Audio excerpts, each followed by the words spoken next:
get it going on a Thursday. Good to have you with us on Ed Schultz News and Commentary. Interesting story unfolding. Where does Donald Trump actually stand on SuperPACs? Now, we all know Trump's got $1 billion. He loves to tell everybody that he can fund his own campaign. He's doing that. Talks about how he's built his business. Good for him. But now he's into the weeds on the process of SuperPACs, calling them a scam.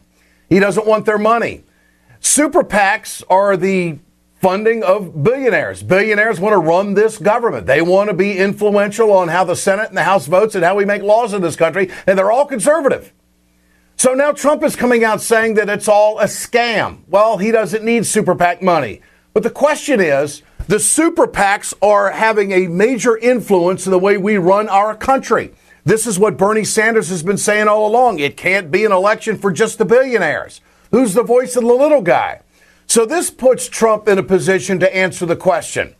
If you were president, will you work to change election laws? What do you advocate for when it comes to election law in this country? And if Trump is president of the United States, what kind of judges would he try to get on the Supreme Court? Bernie Sanders has been up front saying that if he is the president, he will only appoint justices who are opposed to Citizens United and will work to overturn it. So here we are.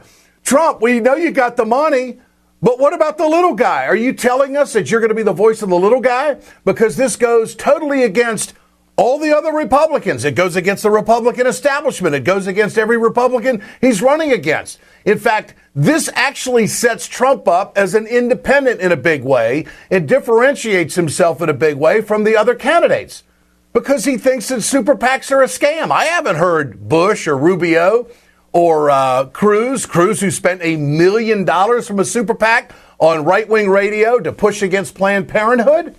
So this is what Trump said this morning about super PACs. But we actually terminated all super PACs. We don't want anything to do with them. We don't want them to advertise for us. We don't want anything. And we said it very loudly and very strongly. And I'll tell you what, this whole super PAC, it's a scam deal. And it is a horrible thing that's going on. Like tens of millions of dollars is being poured into these super PACs. In the case of Bush, in the case of Carson, the super PACs are literally running their campaigns. In Carson's case, the super PAC is running the Iowa campaign, and that's not allowed. You're not allowed to do that. But he shows up, they tell him where to go. I mean, the whole thing is ridiculous what's happening. Super PACs are a total scam, and we have disassociated ourselves from all of the super PACs. Now, if Donald Trump didn't have the billions of dollars that he has, would he be saying that? First question. Second question is this.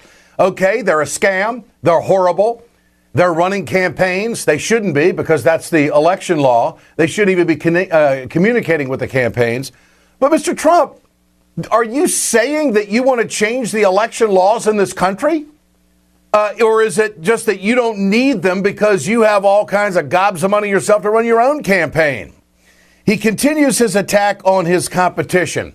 And of course, there's been a big push for Trump to get taken off Saturday Night Live this Saturday night on NBC, because people are pissed off, they don't like him and whatnot. There's just an anti-Trump movement out there. Well, this promo has leaked, and he takes a shot at Ben Carson, which is very entertaining. Donald Trump is hosting Saturday Night Live this week with musical guest Sia. And because of equal time rules for television, Mr. Trump can only speak for 4 seconds in this promo. So let me just say this. Ben Carson is a complete and total loser. Well, what is Ben Carson doing today? He's talking about the pyramids.